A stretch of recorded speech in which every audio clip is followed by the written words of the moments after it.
Soy Daniel Linares, abogado especialista en prevención y solución de conflictos en materia civil, materia comercial. Quiero aprovechar este espacio para invitar a algunos colegas, abogados, amigos, que colaboren con nosotros a fin de desarrollar diferentes temas que nos enriquezcan tanto académica como profesionalmente. En esta primera ocasión he invitado a Ernesto Sousa y Fernando del Mastro, ambos abogados, ambos especialistas en psicoanálisis, a fin que nos ilustren sobre la importancia que tiene conocer las personalidades que intervienen en una crisis, a fin de generar empatía con las mismas, conocer sus intereses y poder solucionar una controversia de la mejor manera, evitando así largos litigios. Espero que disfruten esta conversación como la disfruté yo. Muchas gracias. ¿Qué tan importante es conocer los perfiles psicológicos de las partes que intervienen en un conflicto, Fernando? Yo creo que es central, ¿no?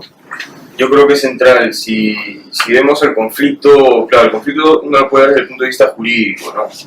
Y eso es lo que vemos mucho en las facultades de Derecho. O sea, tenemos los hechos del caso, ¿no? Y es curioso porque tenemos los hechos del caso y hay que ver los hechos y de los hechos resolver el problema, pero pocas veces, yo no recuerdo al menos ninguna oportunidad en la que me hayan dado información sobre las personas, porque siempre te dicen, Juan se peleó con, ¿no? No le cumplió el contrato a Pedro, y ahí empieza todo el tema, ¿no? El tema de contratos, de familia, de lo que fuere. Pero nunca nos cuentan quiénes son las personas involucradas, ¿no? Si lo que queremos es resolver el tema legalmente, puramente legal, bacán, porque sabemos, pues, ¿no? Ahí está esta norma, perfecto. Pero el conflicto no es legal, o sea, es legal en alguna medida, pero el conflicto es un conflicto entre dos personas, ¿no? O sea, un tema de familia, de contratos, todos esos problemas son problemas interpersonales. Entonces, si lo que se quiere es prevenir, por ejemplo, ¿no? El conflicto que llegue ya al Poder Judicial y tal, no se puede simplemente decir, tú tienes la razón porque el acto jurídico es nulo y no. Tienes que entrar a conocer a las partes, ¿no? Y conocerte a ti mismo como abogado también, porque tú puedes también, ¿no? Influir de distintos modos, puedes tener un impacto de modos muy distintos en personas que tienen distintas personalidades, ¿no? No es lo mismo decirle una cosa a alguien que tiene una preferencia, y de repente vamos a ver un poco después, pero no es lo mismo decirle algo a una persona que tiene preferencia por pensamiento que a una persona que tiene preferencia por sentimiento, ¿no? Son las preferencias de la personalidad, vamos a hablar luego. Alguien que tiene preferencia por sentimiento se lo puede tomar más personal, en fin, quien tiene preferencia por pensamiento no tiene ningún problema en ir de frente y criticar y todo lo toma más objetivo, ¿no? Entonces es distinto, ¿no? En la interacción con los clientes, en la interacción con los abogados. Y claro, yo creo que es central, ¿no? Si lo que estamos hablando es el tema que tú planteabas al inicio, Daniel, de cómo prevenir el conflicto, la comprensión de los tipos de personalidad y la comprensión del problema del otro, la aceptación del otro, el ponerte realmente en el lugar del otro, ¿no? Antes de juzgarlo, antes de hacerte una idea, me parece esencial, ¿no? Sin eso creo que no se podría lograr. Ahora, Reto, yo lo que chapo de la idea de Fernando es, ok, las personalidades entran en juego y las personalidades son diferentes. ¿Eso qué quiere decir? Que un mismo evento, un mismo conflicto puede variar de solución dependiendo de los personajes que puedan aparecer en el mismo. Sin duda alguna, ¿no? Yo un poco estaba pensando mientras tú hablabas, cómo nos entrenan a los dos como abogados en la facultad. Cuando hablabas de acto jurídico, me acordaba al doctor Loman cuando se enseñaba de acto jurídico. Es como si el acto jurídico tuviera vida propia, una vida separada de la persona que crea el acto jurídico. Entonces, lo que te enseñan es a revisar el acto jurídico y te olvidas de quién fue la persona que creó el acto jurídico, que lo puede modificar, que lo puede extinguir, que creo que son las causales del éxito 40. Entonces, es gracioso porque finalmente uno termina hablando sobre algo que uno cree que tiene vida propia, pero en realidad no la tiene, porque en realidad depende del creador. Y el creador justamente es lo que tú decías, es el otro. Mi contrincante, mi rival, la otra parte. Un poco yendo a lo que tú dices, sin duda alguna, un contrato de acto jurídico hecho por un fóbico, por un histérico, por un psicóptico, por un psicópata, va a cambiar la ejecución, porque el contrato va a ser aplicado por personas. Y para eso, yo tengo que primero saber cómo soy yo, y en base a eso saber cómo es el otro. Porque uno conoce al otro en base a la creencia propia personal. Como yo creo que yo soy, esa es mi primera premisa para yo pensar que el otro debe ser. O sea, si a mí me gusta el agua, yo parto de la premisa que al otro también le va a gustar el agua. Cuando el otro me dice a mí, el agua no me gusta, a mí me crea algo que yo no conozco, una diferencia. Y en realidad uno termina conociendo mucho más en base a diferencias que en base a cosas que son iguales a mí. Porque lo que es igual a mí, yo tiendo a pensar que es parte de mí. Mientras que si el otro es diferente y me plantea algo distinto, le tengo que empezar a adecuar a él, que es otra cosa que tú dijiste, ponerse los zapatos del otro. Entonces, sin duda alguna, dependiendo cómo sea el otro, y tan distinto sea a mí, o parecido a mí, algo que es un problema entre los dos puede tener un final adecuado o más inadecuado. Aterricemos esto en un ejemplo que está interesante, ¿no? La norma va a ser igual, por ejemplo, vamos a un tema de familias, que creo que son temas palpables, en la causal de adulterio para efectos de, como causal de divorcio de una pareja. Pero es distinto cómo puede tomar la víctima del adulterio, quien ha sido de alguna manera la pareja que no conocía de la relación del otro, este hecho, ¿no es cierto?, al momento de negociar su salida del problema. Eso es así. O sea, podemos hablar que un divorcio se va a negociar totalmente diferente de acuerdo a la pareja la pareja que está enfrentando este problema. Sin duda, ¿no? Sin duda. Y claro, en un caso de adulterio yo diría lo primero, porque claro, el ejemplo del agua me parece espectacular, ¿no? Y podríamos también hacer ese mismo ejemplo, pero en el tema del adulterio. O sea, el abogado, ¿cómo se siente? ¿Tú cómo te sientes ante un cliente que viene y te dice, he cometido adulterio? ¿Y cómo te sientes tú frente a una, de repente, no sé, nosotros somos hombres, frente a una mujer que te dice, a mí me han cometido adulterio? O sea, ese hecho que te llega a ti, tú lo puedes ver en el código y saber rápidamente. La causa. Lo que tú no sabes es cómo ese hecho te está impactando a ti en tu propia historia. Exacto. Y no digo necesariamente que si a ti te ha sacado la vuelta, peor. Pero de repente hasta tu relación con tu mamá, tu relación de traición. O sea, cómo es tu tema con quien te traiciona, con quien te puede dejar. Esas cosas son muy significativas. Ahora, todo eso pertenece al orden del mundo interior, ¿no? Y en ese mundo a veces no conocemos nosotros mucho, ¿no? Hay una frase de Schopenhauer que a mí me gusta usar, que es que el ser humano a veces es como un faro en un muelle, ¿no? Está acostumbrado a dar luz para afuera, pero adentro todo es oscuridad, y creo que en derecho eso pasa mucho. O sea, resolvemos problemas, vemos la ley y tal, escribimos, pero para adentro ¿cómo es, no? Entonces, sin duda es distinto, primero por cómo lo tomes tú, ¿no? Y yo creo que hay que reconocer eso, reconocerlo abiertamente. Escucha, yo tengo este problema, esto me está afectando, o de repente sientes algo, entonces ya, ese sentimiento es una puerta a conocer por qué te has sentido así. Y definitivamente también, uno podría decir, o tomar mal de frente, ¿no? Muchas veces juzgamos muy rápido, entonces te dicen eso y tú ya estás pensando, pucha, que lorna, cómo le han sacado la vuelta, o pucha, hay que ganar, no, tenemos que ganar, de frente, no puede ser, te han hecho esto, yo te voy a... de frente. Entonces, antes de respetar la individualidad del otro, ¿no? Carl Rogers decía eso, ¿no? Y Jung también, en sus aproximaciones a las relaciones que ayudan, decían, hay que aceptar al otro como ser humano realmente y tener un deseo real de comprenderlo, ¿no? De ponerte en sus zapatos. Entonces, ahí es donde el otro te va a dar la información, porque es importante para el abogado tener información. Si el otro no tiene confianza, no te va a dar la información, pues, no te va a dar la información que te va a permitir solucionar el conflicto interpersonal, no te la va a dar. Y esa confianza surge de esa aceptación, de ese deseo de comprender y de uno mismo ser genuino también. Y decir, mira, este tema a mí me genera, me pone nervioso por tal y tal cosa. Entonces, ya hay un vínculo que es distinto a decir, mira, de acuerdo al Código Civil, tal, ¿no? Eso puede ser un segundo paso. Ni siquiera necesitas saberlo, de repente el cliente, qué es lo que, no sé.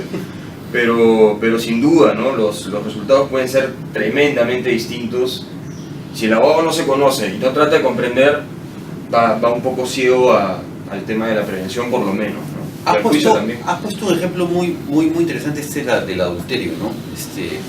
también has comentado muy bien el tema de que te viene a buscar el marido adúltero o la mujer que ha sido engañada. Pero fíjese cómo acá la propia creencia... Mi propio baile. La propia creencia, o sea, porque de por sí ya estamos partiendo la premisa de que el hombre es el que engaña y la mujer es la engañada. Entonces yo justamente había notado acá quién es la víctima y quién es el victimario. Es algo muy importante en todo lo que pasa, porque en toda situación en donde hay una persona que aparece dañando y una dañada, la primera impresión es que el que daña es el victimario y la dañada es la víctima. Pero hay que tener mucho cuidado con eso, porque quizás esto puede ser así en el tema legal puro, pero en el tema interno hay un juego, porque no nos olvidemos que las parejas se forman en base a acuerdos conscientes que hacemos con el otro. Yo quiero que tú seas para mí algo, y yo también para ti voy a hacer algo, pero también hay juegos inconscientes, que las parejas no lo saben. Y uno de esos juegos inconscientes es el típico del sádico y del masoquista. Yo te voy a agredir y tú te vas a colocar en la posición en la cual vas a ser la agredida. Y así vamos a vivir felices los dos. Y esto funciona. Y en el caso, por ejemplo, del adulterio, aparentemente el que saca la vuelta es el que ha causado un daño al otro. Pero en este juego interno, uno no sabe si eso es así. Porque finalmente la víctima puede pasar por momentos a ser victimario y viceversa. Hay que tener mucho cuidado con eso, ¿no? Justamente para poder evitar esto que tú automáticamente identificas y dices, este es el dañado. Dice, oye, a ver, cuéntame un poquito más, ¿cómo ha sido esto de la sacar vuelta? Bueno, yo en realidad sabía. ¿Y sabes desde cuándo? Bueno, yo en realidad sé esto hace 8 años. ¿Y por qué no has hecho nada? Bueno, es que en realidad mi situación económica, y te empiezas a dar cuenta de que no es tan cierto de que hay una víctima y un victimario, sino que es un juego, hay un acuerdo entre los dos, un acuerdo perverso, sin duda alguna, pero en donde los dos han sacado beneficios y a los dos les ha costado. Entonces, esto nos ayuda, no para hacerle terapia, sino nos ayuda justamente para poder ayudar a nuestro cliente a enfocar el problema y que no se dispare y diga, no, este es un miserable, no me quito, le dices. Tú has tolerado esto, por entonces no puedes, o sea, es un tema como te digo de poder entender a tu cliente y poderlo enfocar. Ahora, eso me lleva a dos planos, ¿no? Uno, al plano frío de la norma, que por ejemplo te dice si alguien tiene relaciones extramatrimoniales con un tercero, se forma la causal de divorcio y el tema lo puede dar por terminado con una demanda. La pregunta es, si yo veo toda esta realidad de consentimiento, no tengo una deficiencia en la norma no debería ir un poquito más allá, el análisis de la norma no debería contener un elemento psicológico también. Yo creo que el juez es el que tiene que contener ese elemento psicológico. La norma yo creo que puede estar bien redactada. Es el juzgador el que debe estar más entrenado en estas cosas para poder discernir un caso del otro, porque la norma siempre va a ser la misma. El juzgador es el que en base a su criterio le aplica en un sentido con el otro. Ahora, claro, o sea, el tema en la Facultad de Derecho a veces también nos dan ciertas verdades de las que ya es difícil salir a veces, ¿no? Y en este tema, claro, uno dice, ¿por qué no, se me ocurre ahorita, ¿no? ¿Por qué no, en vez de conciliación extrajudicial con un conciliador que se ha formado 3 meses y sabe Dios, ¿no? No tienen un equipo en el Poder Judicial bueno, bien pagado, de terapeutas de familia. Entonces, antes de hacer una terapia breve, antes de empezar un juicio de divorcio que al Estado le va a costar un montón de plata, que a nivel anímico va a destruir peor a esas personas, antes de eso, no sé, lo estoy pensando evidentemente en voz alta, pero creo que es interesante ver cuán poco la psicología ha permeado el derecho, ¿no? Ahora, sin duda alguna, el juez también, y el juez tiene sus propios, temas, ¿no? Todo el día ve conflictos, el juez tiene su propia familia, entonces el juez tiene que conocerse también mucho a sí mismo, ¿no? Entonces, ¿qué apoyo tiene el juez, ¿no? ¿Cuánto lleva un juez de lo que él mismo, de sus propios prejuicios, a una decisión? Bueno, yo creo que depende mucho del juez, ¿no? Evidentemente, pero los jueces viven una realidad muy, muy complicada en el país, ¿no? Tienen índices de estrés altísimos, índices de temas de depresión, de salud física muy bravos, porque claro, hay una cosa que se llama el estrés vicario, que es, O sea, así como la responsabilidad vicaria, que no es la tuya, pero por lo que no, hay una cosa que es como el estrés vicario. Entonces, si todo el día estás frente a conflictos de familia, todo el día, y tienes que decidirlos, hay culpa también, porque decides y te quedas con... Entonces, es una dinámica que psicológicamente te pone en situación de riesgo alto como ser humano, ¿no? Tener que decidir esos casos, con quién se quedan los hijos. Tú tienes tus propios hijos, tienes tus propios problemas, entonces puedes proyectar, ¿no? Hay un mecanismo de defensa en psicoanálisis que se llama la proyección, ¿no? Esas cosas tuyas que todavía no las asimilas, que todavía no las tienes claras, tuyas propias, ¿no? De tus temas con tu familia, lo que fuere, las proyectas en el otro, ¿no?